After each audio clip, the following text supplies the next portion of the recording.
Welcome back to Raceweek Illustrated Garage Talk. After a 3-year absence from the racing scene, Lavonia Speedway in Lavonia, Georgia returned to action as the North Georgia Speed Plant played host to 3 big feature events as part of Late Model Mania. Our Dave Wiley filed this report.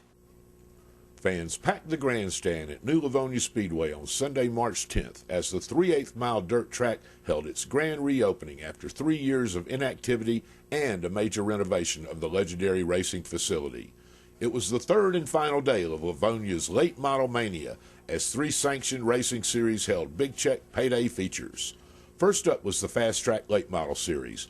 24 competitors took to the track with $3,000 on the line for the winner of the 40-lap event. A 4-wide parade lap had the capacity crowd on its feet for the opener of the 10th anniversary season for the Fast Tracks. From the outside pole, Chris Cantrell drove his 114 to the early lead, dive-bombing into turn 1 as the race went green.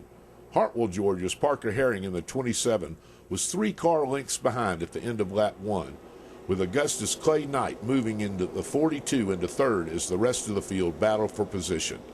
Trouble on lap 3 brought out the caution as Toccoa's Drew Benefield looped his car in the 3rd turn. On the restart, Cantrell moved back to the lead with Clay Knight following on the inside line into 2nd. The one of Elberton's Brent Dixon churned up a big cloud of dust on the extreme inside as he battled for 3rd, but Parker Herring held onto his spot as they moved down the back stretch. Cantrell and Knight stayed 1-2. The Hammer Dixon battled like a fiend for 3rd. On the next lap, Parker Herring moved by Knight for 2nd as Dixon stayed 4th. Now the battle was on side by side down the back stretch between Knight and Dixon, with Dixon finally moving to 3rd as Cantrell and Herring checked out. A second caution flew as Benefield's 371 smacked the outside wall in turn 4, sustaining heavy damage to the right side of the 371. It was Cantrell, Herring, Dixon, and Knight in the top 4 spots as the field went to green, but in turn 1, Cantrell and Herring get together, allowing Dixon to battle for the lead. Somehow, Cantrell holds on to the top spot, followed by Dixon and Herring. Dixon attacks Cantrell again in turn 4, but a massive pileup in turn 3, involving the 8 of Chris Chandler, with Colby Cannon 16 on top, as well as the 94 of Wendell Chavis, brings out another caution. On the restart, Cantrell, Herring, and Dixon are the top 3. But good aggressive driving by Franklin, North Carolina's bad boy David McCoy moves the 181 into the 4th ahead of Clay Knight as another massive pileup involving the 1, 94, 24, and 28 cars brings out another yellow. As Cantrell takes the low line into turn 3 on the next green flag lap, Parker Herring's 27 gets by the 114 for the lead with Dixon in 3rd. Several laps later, as Herring checks out in the lead, Dixon finally gets by Cantrell for 2nd, with McCoy moving to the 4th. With 10 laps to go, Herring's 27 is unchallenged and holds nearly a full straightaway lead over Brent Dixon.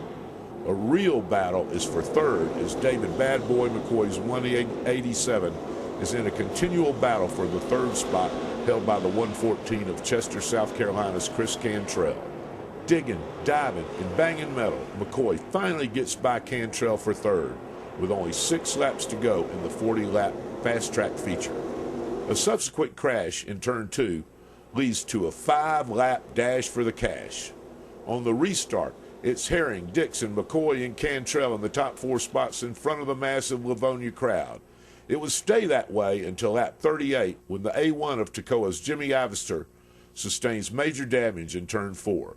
The big question is, does anybody have enough for Parker Herring in the 27? On the final restart, it's Herring, Dixon, McCoy, and Cantrell again. Herring roars away.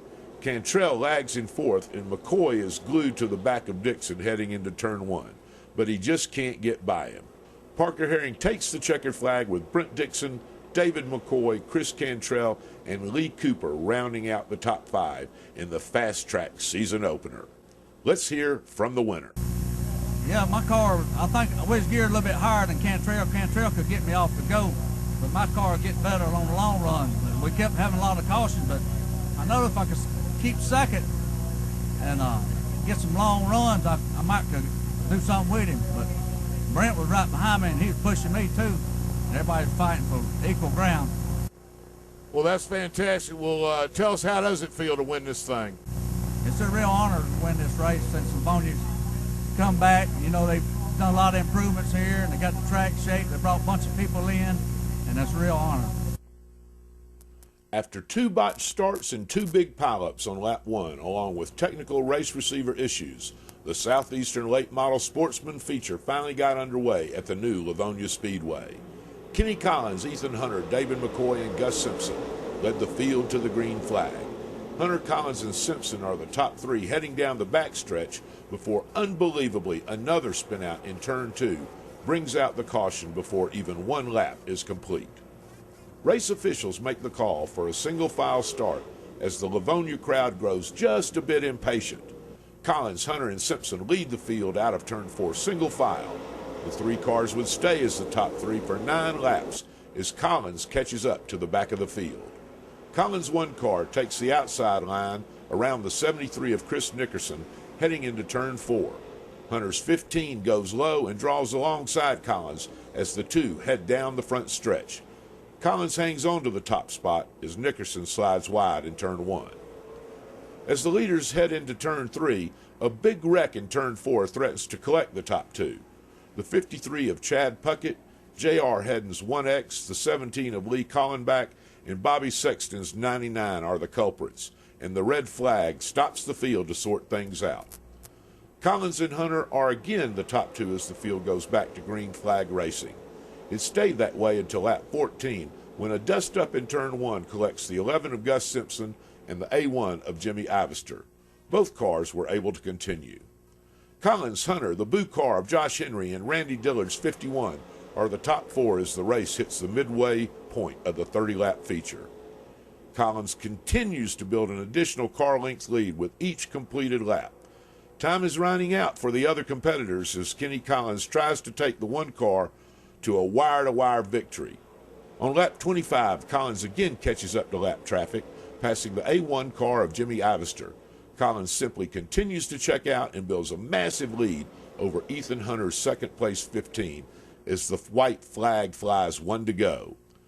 Collins would indeed score the wire-to-wire victory in the Southeastern Late Model Sportsman Series season opener. Ethan Hunter was second, Josh Henry's Boo car was third with Anthony Kraft in fourth, and David Bad Boy McCoy rounding out the top 5.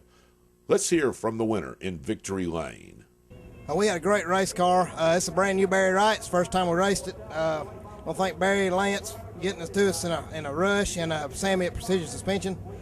I think Ethan was a lot better than us on restarts, but we had a good car as we went. I think we went a little harder on tires, and we had a really good car. I want to thank my family and all my sponsors, Colin Signs, Tony's Water Service, Upstate Curb, and It's an Obsession Photography. Time for us to take another break. When we come back, we'll go back to Mobile International Speedway to talk about Saturday's ARCA event with Matt Weaver. You're watching Raceweek Illustrated Garage Talk. We'll be right back.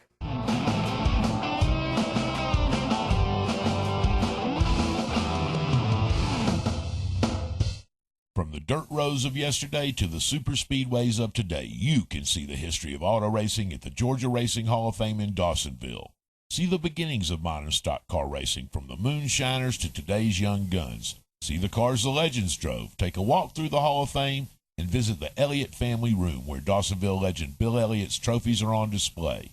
All that's waiting for you at the Georgia Racing Hall of Fame, 7 days a week at 415 Highway 53 East in Dawsonville.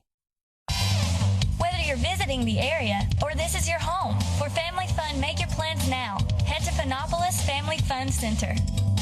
Go-karts, bumper boats, bumper cars, water wars, mini golf, inflatables, spider zone and climbing wall, laser tag, mini bowling, a huge snack bar, and tons of great video games. The kids will have a blast, and so will you.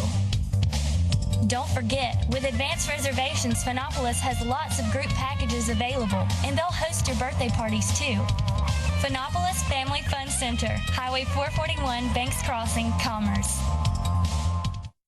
Are you temporarily short of cash and you need to keep the bills paid? Or maybe you just need a little extra until your tax refund comes in? I have the answer for you. MoneyMax Title Pawn. With a clear title to your car, you can be in and out of Money Max in a matter of minutes. And no credit check ever. Money Max Title Pawn, 2293 North Elm Street in Commerce. Let's go racing Saturday, March 30th, when the Pro Late Models invade the famed half-mile oval in Jefferson, Georgia for the Larry Fleeman Memorial. And kids, you do not want to miss the helicopter egg drop on the front stretch with candy, prizes, and more. All divisions will be racing. And that's the Larry Fleeman Memorial, Gresham Motorsports Park in Jefferson, Georgia. Be there. The Dawsonville Pool Room in Dawsonville, Georgia is known for two things, great food and racing. If you're hungry, it's the place to stop for a world-famous bully burger or some other good down-home cooking. Let Gordon GP and the crew take care of your breakfast, lunch, and dinner needs Sunday through Thursday 10 to 10 and 10 to 11 Friday and Saturday. Check out the huge displays in honor of Bill Elliott, Raymond Parks, and Georgia's other racing heroes. That's the Dawsonville Pool Room, East 1st Street in Dawsonville. We'll see you there.